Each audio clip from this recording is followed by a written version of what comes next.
Bonjour, Monsieur Trevierbois, bienvenue sur Eau2 Zone. Alors, on voulait peut-être refaire le point avec vous aujourd'hui sur quels sont les enjeux qui sont autour de cette réforme. Quelle était la volonté affichée ou cachée du gouvernement en la matière et quels sont un petit peu, vous, les points d'analyse que vous avez, le recul par rapport à cette réforme?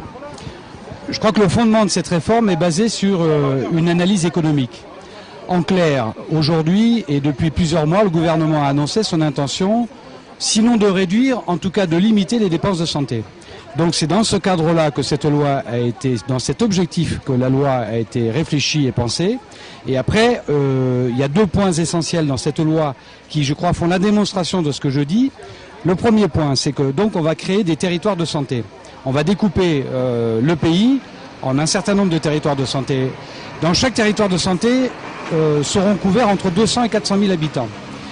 Donc dans un territoire de santé, il y aura un établissement pilote, entre guillemets, c'est-à-dire un établissement hospitalier qui conservera tous les moyens pour son fonctionnement, les urgences, les plateaux techniques de haute technicité, la chirurgie, la médecine, enfin tout ce qui fait aujourd'hui qu'un hôpital digne de ce nom répond aux besoins de la population. Et à côté de cela, les autres établissements du territoire vont devenir, je dirais, des établissements satellites.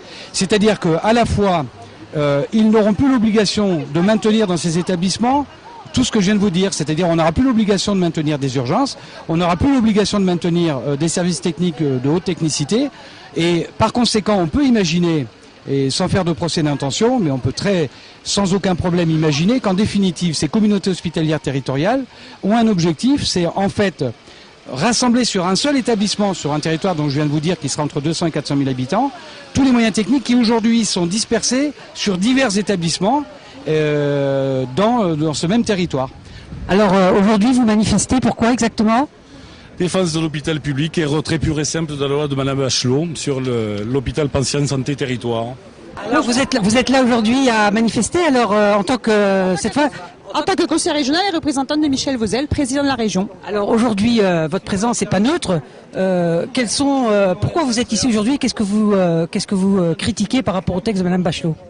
Alors beaucoup de choses, mais en général, je suis là pour défendre le service public.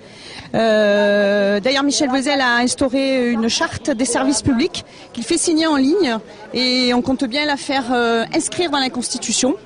Donc je suis là. Et sur la loi Bachelot, de toute façon, tout ce qu'on nous dit au fur et à mesure, mais ça c'est pas grave, on rattrapera après, mais ça, moi je pense que de toute façon, ce que veut le gouvernement, c'est que les hôpitaux deviennent privés. Ils font exactement la même chose pour les universités.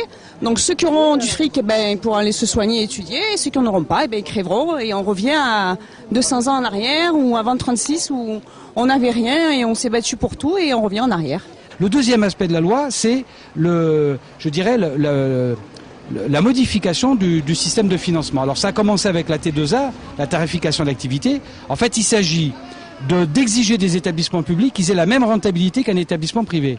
Sauf que, comment voulez-vous qu'un hôpital comme Digne, qui dessert une population relativement réduite, des vallées reculées dans la montagne, comment voulez-vous qu'un établissement comme celui-là puisse avoir une activité qui soit rentable, par exemple pour un service de pédiatrie, pour un service de chirurgie, comparé à un établissement, soit une grosse clinique marseillaise, qui elle va trier sa population, va choisir ses cas opératoires, ceux les plus rentables, ou même d'un établissement comme le CHU de Marseille, qui lui a une grosse activité.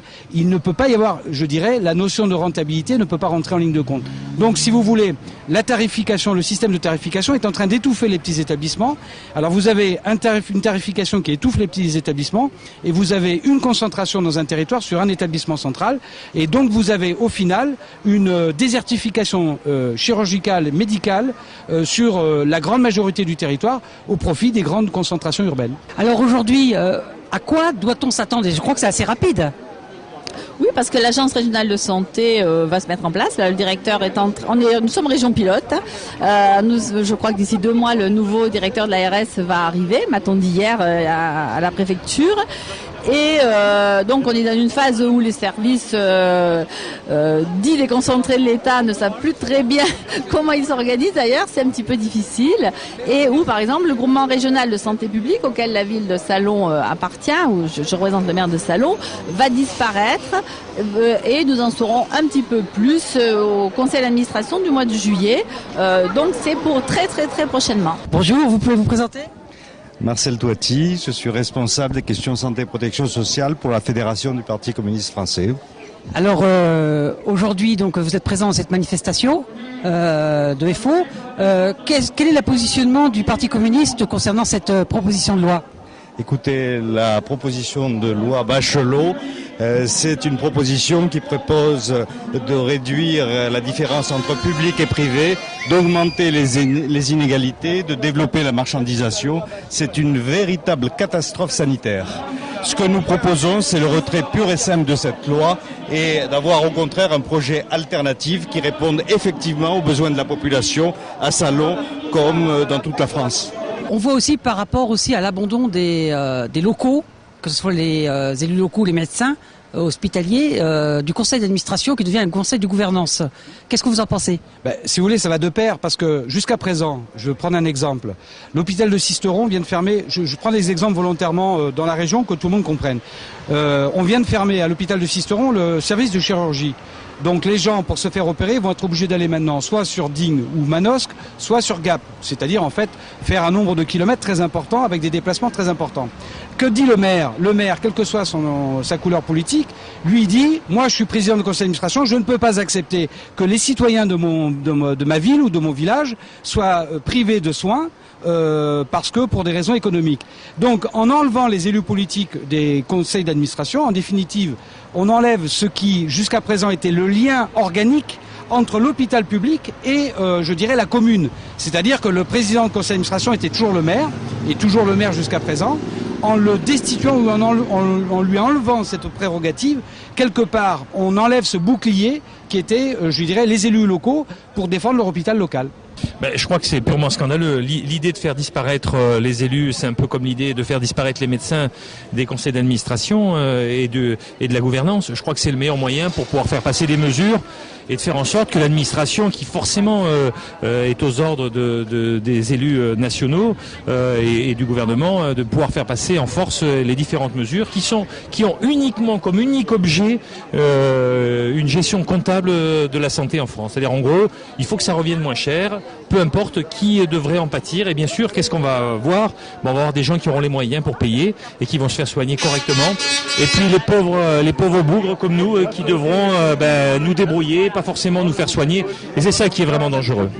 Donc pour vous, est-ce que c'est au-delà même de ce texte, il n'y a pas une remise en cause de la médecine telle qu'elle était pratiquée en France depuis maintenant l'après-guerre ?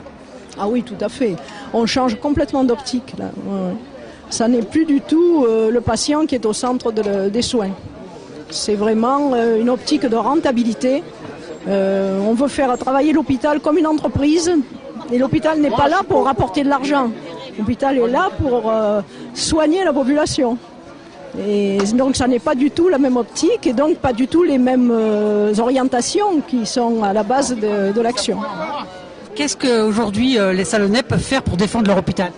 Je crois que les Salonnais ont intérêt à se mobiliser, ils ont intérêt à penser que c'est pas l'affaire que des autres et qu'à tout moment on peut être malade, à tout moment on peut être victime d'un accident et qu'à tout moment on a la chance de pouvoir avoir à Salon-de-Provence un hôpital de qualité, un service des urgences mais aussi des tas d'autres services qui permettent d'avoir une offre de soins diversifiée. C'est ça l'enjeu et c'est ça qu'il faut qu'on préserve.